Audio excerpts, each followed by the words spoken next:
What a way to end the year. Spider-Man, The Kingsman, Sing 2, Matrix, and who would have thought Sing 2 kicking Neo's ass in the box office? Oh, and by the way, the 100th episode of the Popcorn Confessional and a contest to go along with it. That's right. But we'll talk about that in a minute. Welcome to another episode of the Popcorn Confessional, and this is Dave from Nerdbox, and I am accompanied by my wife Jenn, also from Nerdbox. And on this episode, we are talking about The Kingsman. So fire up that Jiffy Pop and meet us in the booth.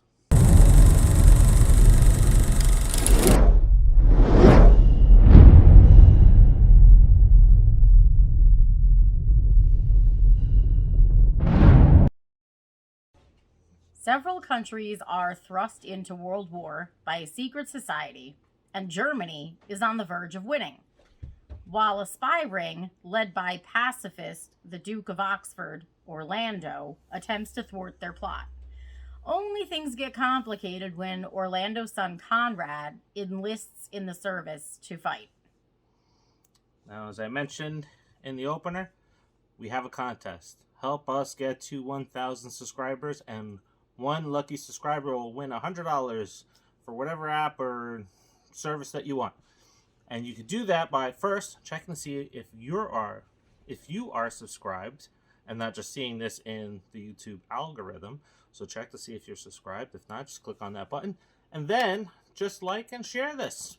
Share this out with your friends and try to help us get some more subscribers so we can build our content and have more guests on our shows. Now, back to your regularly scheduled program, Popcorn Confessional. So this movie here started real slow. It did, indeed. And I was thinking I was going to be disappointed. Yes, I thought the exact same thing. And then it went all Empire Strikes Back, and it felt like Star Wars. Without spaceships and lightsabers and laser guns and stuff like that. And people that shoot and miss all the time. But this movie was really good, I thought, because it built up slowly along the course of the movie. It established its characters, and then when it let its story out, man, did it just come right at you. Yeah, I felt the exact same way in the theater. I was like, oh my God, I'm glad we didn't pay for this. I can't believe this is going to suck. The other two were so great. Like, what did they do? Mm-hmm. and then it started to pick up, which was really good because I was getting very, very bored. Mm-hmm. Yeah. The Duke of Oxford is played by Ralph Fiennes. He was a good replacement from what we've seen in the previous movies as the lead in this movie here. And essentially the beginning half of the movie is about his struggles or the conflict with his son wanting to go to war, where he doesn't want his son to fight because, something tragic happened in their past, and he doesn't want to see something like that unfold again. Yeah. I mean, in some ways, he takes it to the extreme. Like, he doesn't want this kid really out of his sight in most cases. But I mean, I totally get the war thing. I think that most parents would have that fear of their child wanting to join the service of any kind. But he really holds on to him tight, and it is because of the tragedy in his past. I get that. Yep, and a lot of the first part of the movie was buried deep in espionage. So if you like those type of films and spy rings and stuff like that, that is the whole first act of this movie. And then the second act, and we start mingling the protagonist with the antagonist. Yeah. And that's where we start to see some of the Star Wars comparisons, I thought. Yeah. Like Rasputin was totally Darth Vader.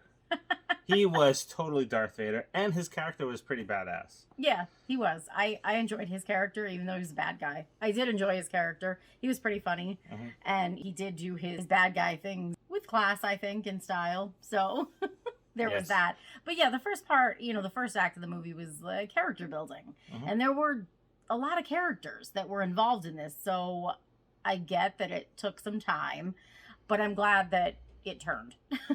Yeah. If you're a Kingsman fan, which it took us a long time to get into those movies, we just watched them this year, both of them. Yeah, and it wasn't because we had watched them previously and didn't like them. We literally had just never watched them.